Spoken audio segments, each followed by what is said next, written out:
Come on, Seffi, pick up, Allura panicked, as Nika prepped their loadouts.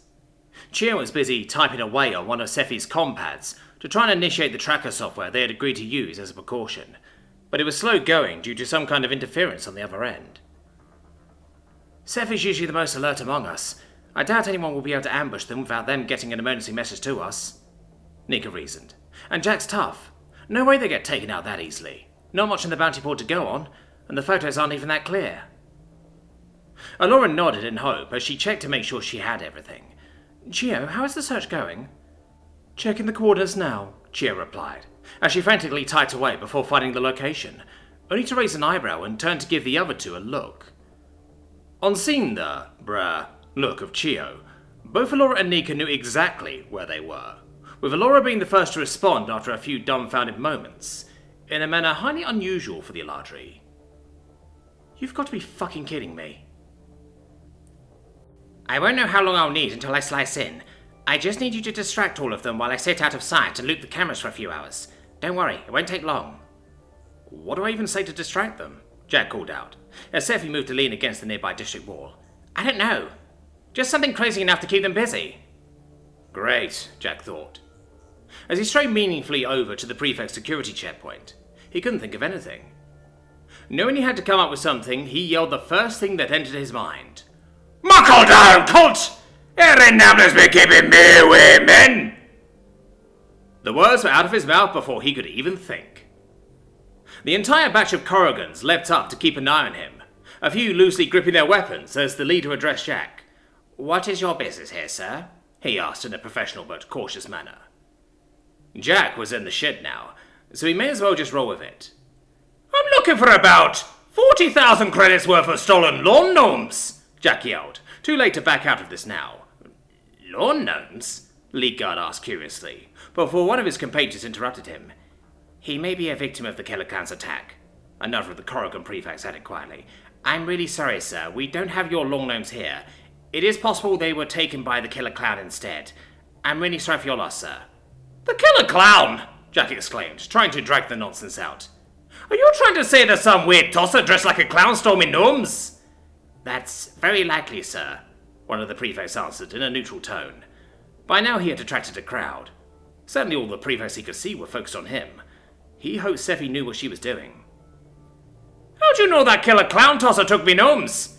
Are you one of them muckle-down cultists? Jack asked in false accusation. He doubted he could keep this up much longer without getting shot, but he had to try. No, we are not affiliated with the Killer Clown at all. In fact, his cult has barely penetrated this sector, the lead prefect replied, now visibly annoyed. You are better off taking up your business with the Killer Clown. Very well, laddie. Where can I find this Killer Clown so I can kick his wee arse? At this, the prefects gave each other surprised looks. He was last seen heading northeast into the uncolonized territories, though his cult got scattered after the fight. We wish you the best of luck in eliminating him, Mr. Henderson, Jack replied, coming up with the first thing that entered his head. Good luck, Mr. Henderson. We hope you find your gnomes. Appreciate it, laddie. You lads are all right. Cheerio. And with that, Jack turned around and quickly lost himself in the crowd. Once he broke the line of sight, he quickly walked over to where Seffi was, only to find her doubled over in barely stifled laughter. That's got to be the worst distraction I've ever heard, she finally got out. Oh, come on, Jack sighed with a smile. As long as it works. Did it? He asked, his expression slightly worried. Oh yeah, it was easy. Sliced it in a couple of real-time seconds. I basically jacked into cyberspace and got a quick backdoor access. System is the exact same the school uses for its minimal tier security. I've looped the camera feeds and disabled the alarm, so we should be good. Okay, Jack slowly replied, the techno barrel completely going over his head. So now we've just got to find a way into the building, right? Yep. It's basically a district in itself, so we've got to get past the wall, Seffi whispered seriously. Luckily, the warehouse building is built against the wall, so we should be able to jump from a nearby building. That's a hell of a jump to make, Jack exclaimed, suddenly more wary of the plan. Or, Seffi interrupted with a grin, we take a maintenance hatch I found and sneak in underground now that the alarm is deactivated. Could only do that from the front entrance, so that's the hard part over with. Sure, Jack replied, unconvinced. So as long as the alarms are off, we should be able to ferry stuff back and forth, right? Precisely, she grinned. Or we chuck it over the wall onto the other roof and hope nobody sees. Alright, sounds like a plan, Jack exhaled, feeling the anticipation building even more. Let's do this. Seffi led them to a hatch against the sector wall down a deserted alleyway. Had she not pointed it out to him, Jack might have assumed it was just a part of the sector wall at a glance, but a closer inspection showed the telltale grooves and bolts of the hatch. Looking around carefully to make sure they weren't followed, Seffi pried it open, and they both quickly slid through before closing it behind them. I watched that a little while ago, Seffi explained. Maglocks galore, which took me a while to shift. Probably wasn't part of the original construction, which is good, but still a pain. One moment. In the low darkness, Jack saw Seffi pull something out of one of her pockets before pressing it against one of the walls. The light flicked on to faintly illuminate the tunnel of dull, dusty black metal. This isn't connected to the wider tunnel network underneath the station, Seffi sighed, which is great because whatever lives under there isn't friendly in the slightest. Great if you can sneak by, but bad if you're caught. And here? Jack asked, crouching behind Seffi as they made their way deeper. Just a disused neighbouring hatch. They were often made to better connect allied districts over millennia. The prefects, or whoever occupied the sector previously, clearly knew about it at some point, since there's a laser grid I switched off, but that's it. It's likely they don't know or acknowledge it now, so we should be good. Ah, here. They reached the end of the tunnel to find another hatch above them. No maglocks or anything, so this should be easy. Ah. What's R for? Jack asked, raising his eyebrows. It's not moving, Seffi grunted, as she pushed against the hatch. Are you sure? Jack grinned. Try putting your back into it. Oh, that's how it is, huh? Seffi growled as she pushed harder to no avail. Why don't you come over here and put your back into it? Giving an exaggerated sigh, Jack swapped places with Seffi and felt around the edges. It didn't seem like it was blocked by anything that he could see from the minimal light coming from the cracks. It was probably just stiff. Jack moved into position and adjusted his footing. I think they must have sealed it from the other side somehow, Seffi sighed. Looks like the mission is a bust. It's going to be impossible to... Jack shunted up hard, slamming his shoulder into the hatch as it burst open. Or you could just do that, Seffi added excitedly, as he just raised a hand to shush her. They spent several moments there in silence before Jack sighed in relief. Doesn't look like we were heard, Jack whispered, as he slid the now loose panel to the side and peered up. All around them were mostly neat piles of metal crates, with one of the stacks spilled on the ground. Seeing and hearing nothing, Jack immediately climbed up and moved the heavy crate back into a pile next to the hatch to hide the opening. Holy crap, that's a lot, Seffi whispered, as Jack gave her a hand. How do we even get these open? Jack asked, not seeing any kind of physical latch. We're not. They're either empty or they just have school supplies in them, Seffi replied, as if that should be obvious. Good stuff should be upstairs. What kind of stuff? Jack asked, cursing himself for not asking this beforehand. Anything confiscated. Should be money there too, Seffi whispered, as she led the way carefully up a nearby set of stairs.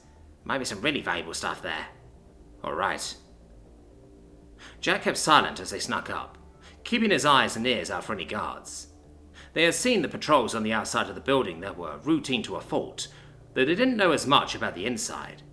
The electronic security was disabled though, and no lights were in, so they were likely in the clear for now. So we have a few rooms to hit here, Seffi quietly spoke. Server room should be first. I want to make a copy of the inventory report and see if there's anything interesting. Otherwise we're just floundering about, taking lucky guesses. Good thing it lights up like a cassava brothel on the security system. Should be this way. Anything I should do while you do your thing? Jack asked. Stand around and look pretty?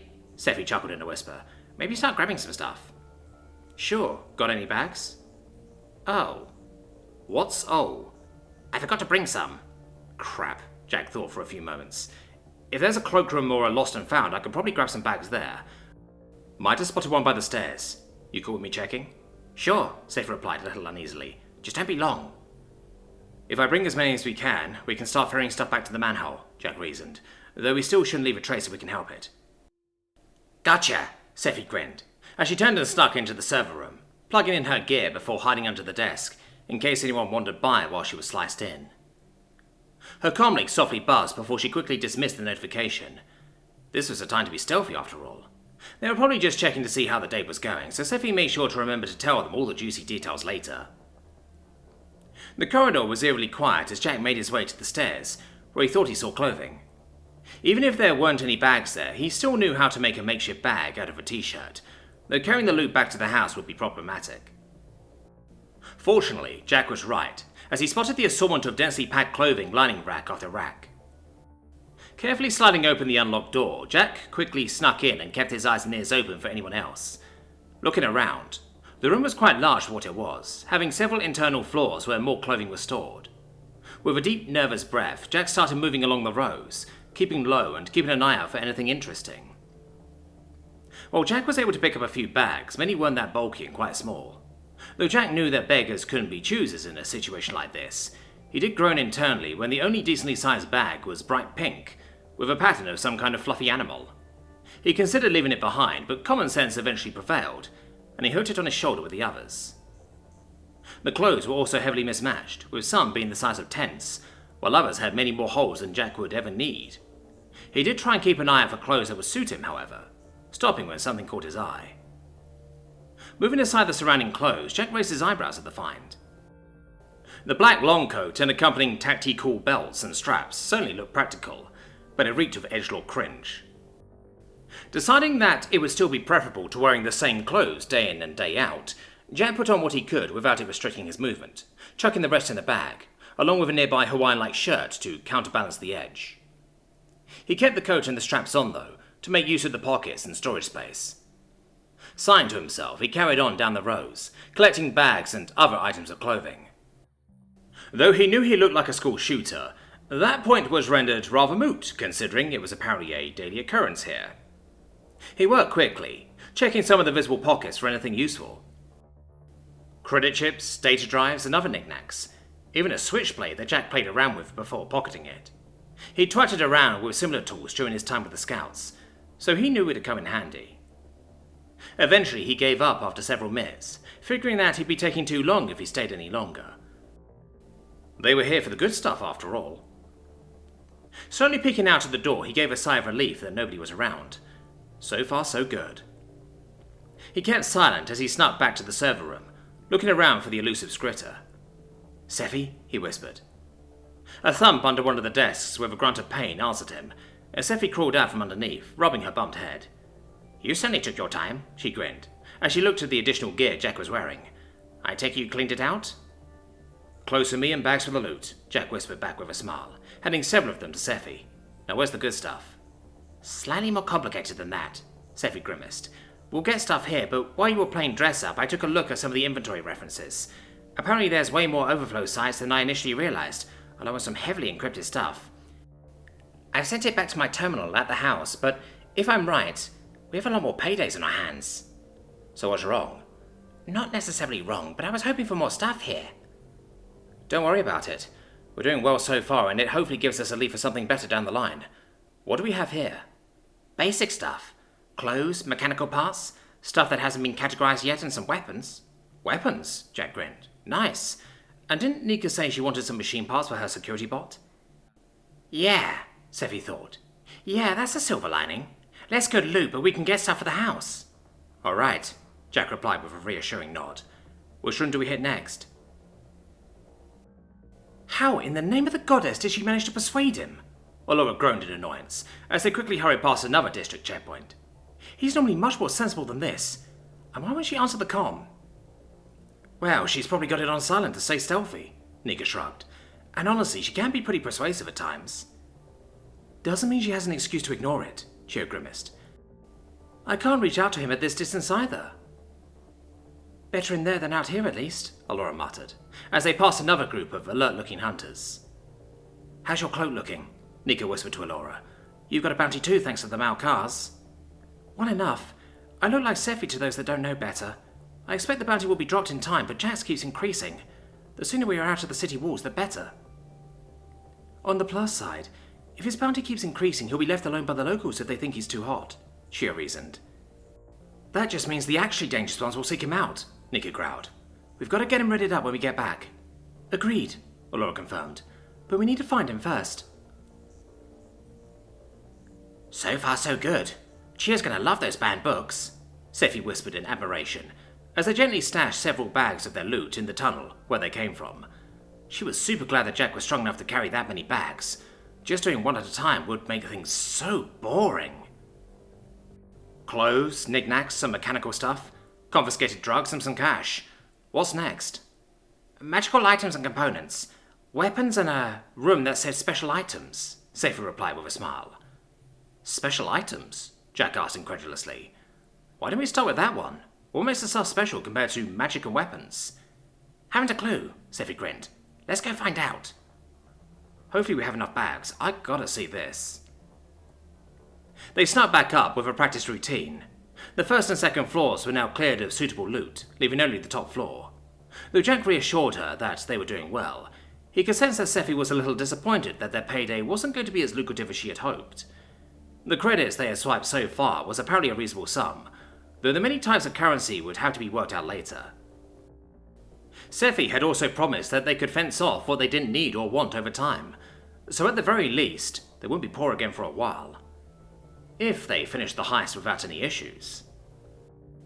As they climbed the top of the stairs, Jack suddenly thrust his hand back, signalling that they should stop. What? Seffi whispered. Lights are on here, Jack whispered back. Might be someone else here. Can you hear anything? Not yet. Just stay alert. Is there a room we can hide in so we can wait and see? Weapons is close by. Lead the way, slow and steady. Gotcha. They both kept as quiet as they possibly could, as they made their way to the weapons room, listening out for anything. They didn't get much except for some kind of low hum that Jack just disregarded. They had just gotten to the room when they heard it. The hum, only louder this time. Oh no, Seffi gasped in horror. That's a zero-zone droid, has to be. I take it that's bad? Jack asked, raising his eyebrows. Jack, if it finds us, it'll kill us. The hum got even louder. Whatever this thing was, it was heading their way. Seffi began hyperventilating as she tried to think of something before Jack quickly grabbed her and pulled her into a nearby empty locker, closing the door quietly just in time as they saw through the grille what Seffi was so afraid of. A floating white and chrome bulk entered the room.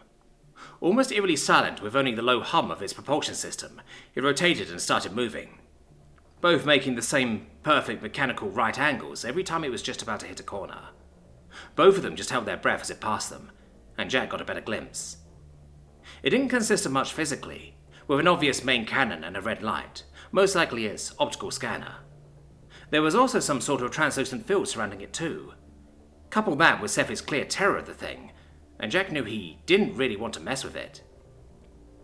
They finally found the courage to breathe again. Holy crap, Seffi whispered. Good move, thank you. You alright? Jack murmured back as he checked the door. The bot continued further down the corridor, turning to the right before the buzz suddenly ceased. Better now. Sorry I froze up. We've had issues with zero-zone droids before, and that was with the others. The droids can only see what's in front of them, but the guns are quite strong. They run out of power quickly, so I'm guessing the docking port is back there. When there's not an alert, they usually patrol close. Good to know. We better not hang around too long if they're getting more active. Agreed. Let's see how much you can carry. These weapons are going to be heavy. I can carry a lot of these, Jack confirmed, picking up a long-barreled rifle of some kind, which didn't actually weigh that much at all. But they're bulky as hell and I only have 2 hands, not to mention they're going to make some noise. Seffi pondered. Could wrap them up in some of the clothes to muffle the noise. Could do, Jack agreed. Still some risk though, maybe save this one for last? Yeah, Seffi conceded. Magic and special rooms first. These rooms were not far, being on the other side of the corridor, so the two of them snuck down, keeping alert for any voices or other strange noises. Holy shit, Seffi gasped, pointing for an unusual glass door into the room. They could see several zero-zone droids through the glass connected to what could only be charging ports. There were lights blinking yellow, but otherwise there was no noticeable movement. Yet. Can you jam the door? Jack whispered. Stop them from getting out? I can jam the door, but I doubt that'll stop them for long. They'll force their way through unless they have an alternative path. Better than nothing. Gives us time to escape if they activate, Jack sighed. Do it. Yes, boss, Seffi joked, as she began working on the door controls. Done, she grinned. Made it look like a glitch in the controls. Good, Jack grinned back. What special and magic stuff are we looking for anyway? Magic isn't really my thing. I can do some stuff, but I'm nowhere near a Laura or Chio. Probably better than you, though, she snorted. Fuck it, we'll grab whatever. And the special room? Might be more complex, the Scritter muttered, as she examined the pad next to the droid room. Keep watch for a few minutes. If I'm still under and there's trouble, just carry me. It'll be a hell of a headache, but shouldn't cause any long-term damage. Shouldn't? Jet began to ask, as Seffi slumped against the wall. And she's gone. Jack thought about going back to the weapon room and starting on packing some of the gear up, but he knew he couldn't with several killbots right next to them. Not hearing anything, he looked out to the nearest window. There was no glass on any of the ones they passed, just uniform holes open to the outside, so there was just enough to give a slight cool breeze to help calm him down. So far so good. This was the home stretch with the best loot. Don't lose it now. He heard a soft grunt from behind him, as if he returned to the real world. Sorry, Jack, this one's a bust. Security is too tight, a completely closed system. I try my best. Don't worry about it, Jack grinned. Haul's still good. Let's check out the magic stuff and make this our last trip. Running out of bags anyway, and we have weapons to bring down too. Yeah, you're right. Let's fill up these bags, then we can worry about how to get it all home. It didn't take long to finish up. The magical lockup unfortunately didn't have any magic artifacts or scrolls of power, but was mostly composed of reagents used in rituals according to Sephi, who despite being disappointed still filled up several of the bags. Jack had no idea what any of the stuff was worth, though he realised that several of the wands and potions were probably good finds.